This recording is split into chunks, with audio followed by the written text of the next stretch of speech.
কোজাগরী শব্দটির আক্ষরিক অর্থ কে জেগে আছো। কথিত আছে কোজাগরী লক্ষ্মী পুজোর দিনে ধন সম্পদের দেবী লক্ষ্মী স্বর্গ থেকে মর্তে অবতরণ করে বাড়ি বাড়ি গিয়ে সকলকে আশীর্বাদ দেন, কিন্তু যার বাড়ির দরজা বন্ধ থাকে তাঁর বাড়িতে লক্ষ্মী প্রবেশ করেন না। তাই লক্ষ্মী পুজোর রাতে জেগে থাকার রীতি প্রচলিত। বঙ্গে শারদীয়া দুর্গোৎসবের পর আশ্বিন মাসের শুক্লপক্ষের শেষে পূর্ণিমা তিথিতে কোজাগরী লক্ষ্মী পুজো করা হয়। প্রতি বাঙালি হিন্দুর ঘরেই এক চিরন্তন প্রথা মেনে কোজাগরী লক্ষ্মী পুজো হয়ে থাকে। চালের গুঁড়ো দিয়ে দেওয়া হয় মা লক্ষ্মীর পায়ের ছাপের আলপনা।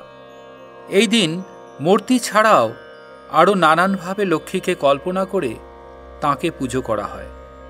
যেমন আড়ি লক্ষ্মী, এক্ষেত্রে ধান ভর্তি ঝুড়ির ওপর কাঠের লম্বা দুটি সিঁদুর কৌটো লাল চেলিতে মুড়ে লক্ষ্মীর রূপ দেওয়া হয়। কলার পেটোর তৈরি সপ্ততরীও লক্ষ্মী আরাধনার অন্যতম গুরুত্বপূর্ণ অংশ। বাণিজ্যিক নৌকার প্রতীক এই সপ্ততরী।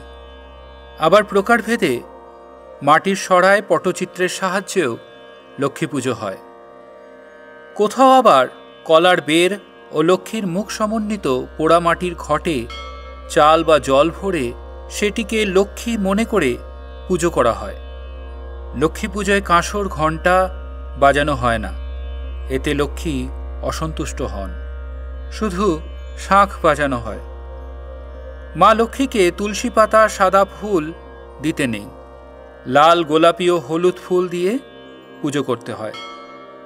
লোহার বদলে পিতল বা কাঁসার বাসন ব্যবহার করা হয়। উপচারে ফল মিষ্টি ছাড়াও থাকে মোয়া, নাড়ু, খই ইত্যাদি। ধান, চাল, অন্ন, খাদ্যশস্য হল মা লক্ষ্মীর প্রতীক। তাই যারা খাদ্য অপচয় করেন তাদের ওপর দেবী লক্ষ্মী কখনোই তুষ্ট হন না। মা লক্ষ্মীর বাহন পেঁচা।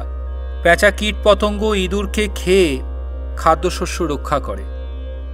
ভক্তের কাছ থেকে ভক্তি ছাড়া আর কিছুই চান না মা লক্ষ্মী। সেই আচারের কথা মাথায় রেখেই প্রাচীন কাল থেকে গৃহস্থ বাড়ির মহিলারা ভক্তি ভরে মা লক্ষ্মীর আরাধনা করে আসছেন।